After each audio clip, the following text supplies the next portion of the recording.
Lovely to see Megyn Kelly back with us, of course, from the United States.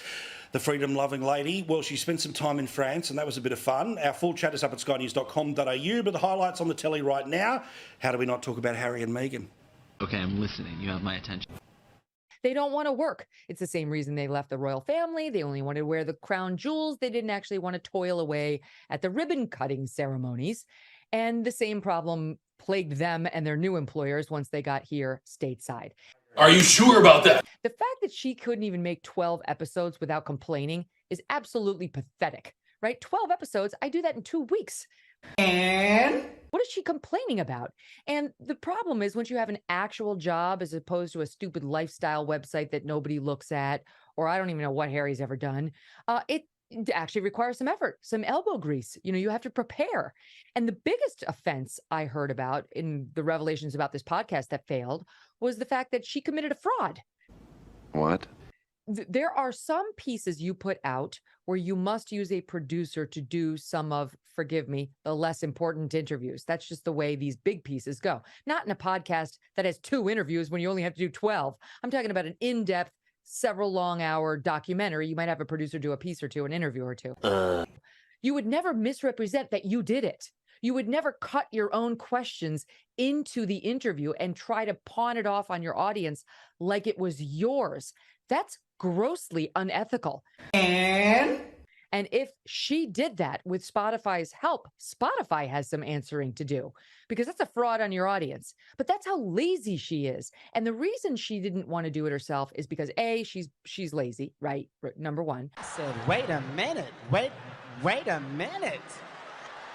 Wait, first of all, you're not going to speed past that like you didn't just say what you just said. But B, she didn't want to talk to the people who weren't important. She only wanted to talk to Mariah Carey and Serena Williams and Taylor Swift, who gave her the middle finger and didn't even respond directly, but had a rep. What? Send her back it's a no letter to her. And I guarantee you, Paul, they had the same problem in gearing up for season 2. No one wanted to be with her. She didn't have the cachet she had when she first left the royal family, claiming racism and mental health problems. Now she just had to make it on her own. And their reputations have been so damaged here. All they got was, I'll pass. God, please, no! Yeah, there's a million other podcasts they can do if they want to tell stories about how terrible their childhood was. There's plenty of other opportunities. But I like what was said by the United Talent Agency CEO. He's in trouble for saying this, but he says, turns out Meghan Markle was not a great audio talent or necessarily any kind of talent. Come on now, dog. And just because you're famous doesn't make you great at something. Why is he in trouble for saying the truth? Because they don't. Hollywood's not based on truth, ever, any piece of it. So God bless the man for saying what we all know is true. But, it really speaks to sort of the juxtaposition between the positioning of this podcast and what the reality was. Her fake saccharine voice. Go back and look at the clip where Mariah Carey says to her, you're a diva too. She was saying to Mariah, you're a diva. Mariah said, you're a diva. And, what's my idol? Is y'all right upstairs? Calling me out. Just the over-the-top dramatic. She was pathetic. She wasn't good at it. He was right. And so what did we see in the press? She got an award for top podcast by some group I never heard of. That's how Hollywood, the agents and the people around her, manipulate us, trying to make us believe this thing is a success. It's special. She's nailing it. And yet they weren't getting the downloads anytime after the first couple when people were tuning in because of curiosity. And they didn't get renewed because if there really was something special and award-winning about this thing, Spotify would have sucked up her laziness and put the team around her to make it successful. They didn't have the appetite because it was a loser and they knew it. Joe Biden, of course, is a historic president because he's the only person who can fall upstairs. But he's also continuously lying about any knowledge to do with his son, and that's getting worse by the day. Whistleblowers who are genuinely brave, not the ones who just anonymously kept dropping against Trump, most of which was garbage. And then he was out there saying, God save the Queen. Another wonderful fortnight for the free world. God save the Queen, man. What do you mean by that? I don't have anything for you on that. I have no clue what was going on there. Why did he say that? Why does he say enjoy your senior year? Why does he say things like this? They come out of nowhere. And I do think, I used to go visit my Nana. My Nana lived on her own till she was 100. And when she turned 101, she had to go into the home, right, where she could get better medical care. Nice. And I heard things like that from some of her, colleagues in the senior citizens home. Fellow inmates. Right. I'm just saying that's the only time I've heard such nonsense get blurted out with absolutely no connection to what's happening in the room. Of course, the problem is he's the leader of the free world. Are you sure about that? Well, of course, the stress of the presidency, right? So we saw Barack Obama, fit bloke, go from sort of dark hair to grey hair in the space of his 8 years. This bloke starts as a corpse. What is the expectation of him at the end of 4, let alone 8? I've got 2 words for you. Okay. Kamala Harris. That's what truly strikes fear in the hearts of most Americans. And they need to get real honest with themselves about the fact that that's the reality if this guy gets reelected. It may not be death. I'm not wishing this man an untimely death. Of course not. But he is pushing 86 by the end of that second term. Fact. And we already see the mental deterioration. So he could be, pushed right out of office thanks to his cabinet members if he becomes incapacitated any further mentally. More than likely, if he gets reelected, they won't do that. We've seen what they've done with John Fetterman, this senator in the state of Pennsylvania who can't put 2 sentences together either. They just keep pushing him into the voting box so he can vote the way they want. Well, duh. So maybe they'll do that with Joe Biden. I don't know. But at this point, it does look a little like elder abuse to make this guy run again. He won't have a debate, even though 80% of Democrats want him to debate his Democratic challengers. He won't do it. And I really think their whole plan is working right now, Paul, which is get Trump to be the nominee on the GOP side. That'll motivate the voters, and Biden won't really have to run or put himself out there and put words together. Yeah, right. 100%. California always at the front of stupid things, and they've decided now to pass a new law that's particularly insane against parents who want to take care of their kids. This can't be allowed. This has to stop. Why? Why? It passed the House in the California State House, and now it's going to go to the Senate. And it would have to be signed by the governor, who has presidential aspirations. And if this guy signs this, he's done. This isn't like, oh, trans people should get care, right? They call it gender affirming care. This is the California lawmakers saying, if you don't affirm, quote, affirm your child's gender confusion, and they don't define what that means, it could mean you refuse to get his. Yeah, I just don't, I haven't from day one been into the fact of, talking about private things that went on in the royal family when they were a part of it. And the thing is, it's just their point of view. We haven't had the other point of view.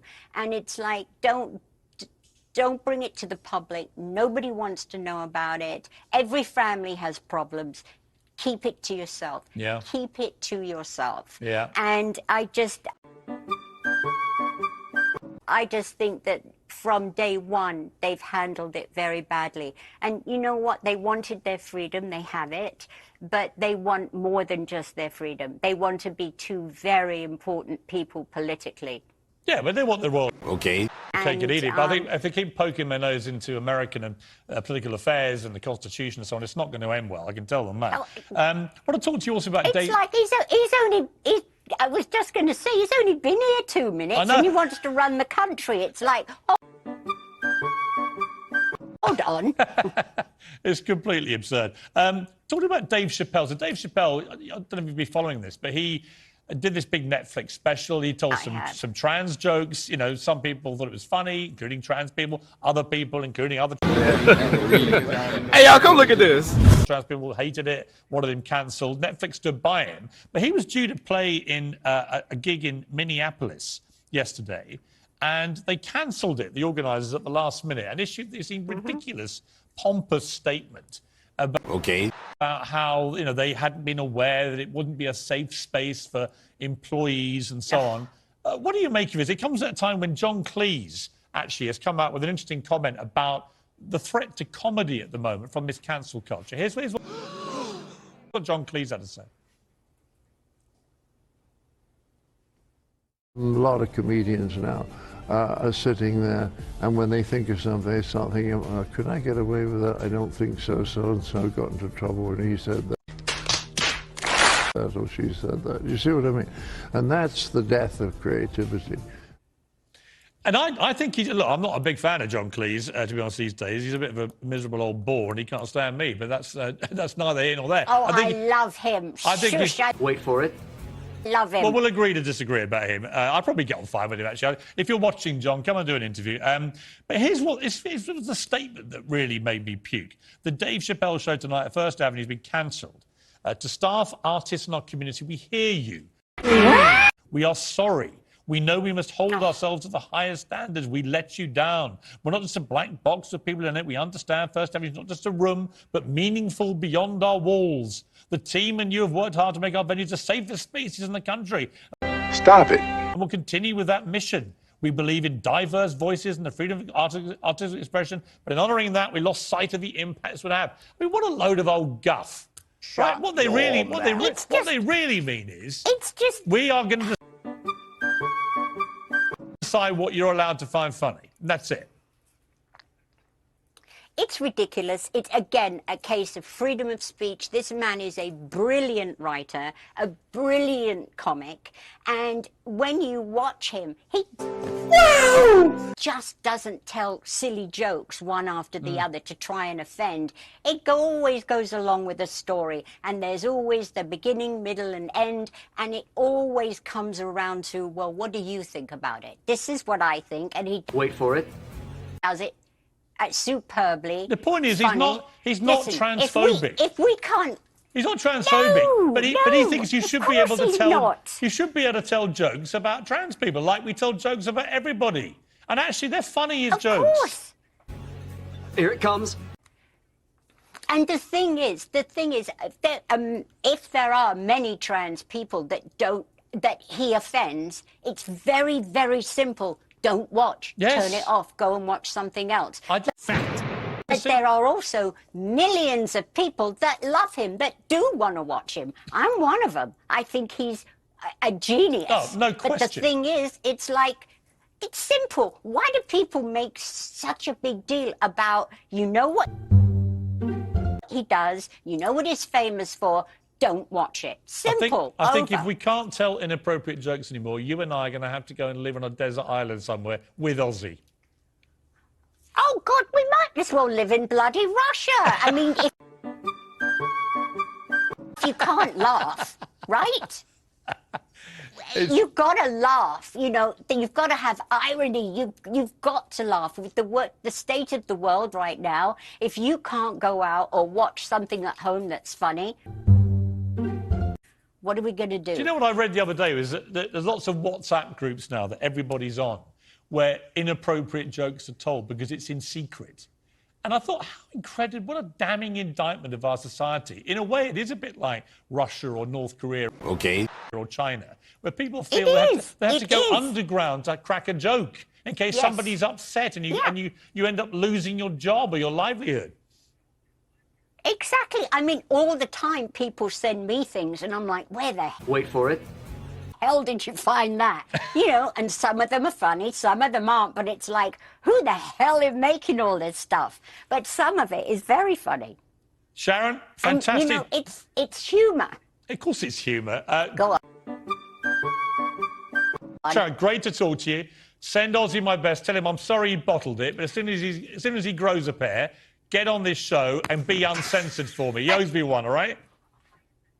He owes you big time, and I'm going to tell him he's got to... Okay, I'm listening. You have my attention. ...come on and do a river dance for you. Yes, he has.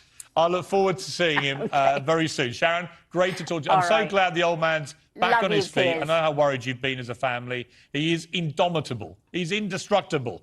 And oh, my God! Unfortunately, he's not on the show. But we will see him soon. Sharon, great to see you. All right. All the best. Loves you.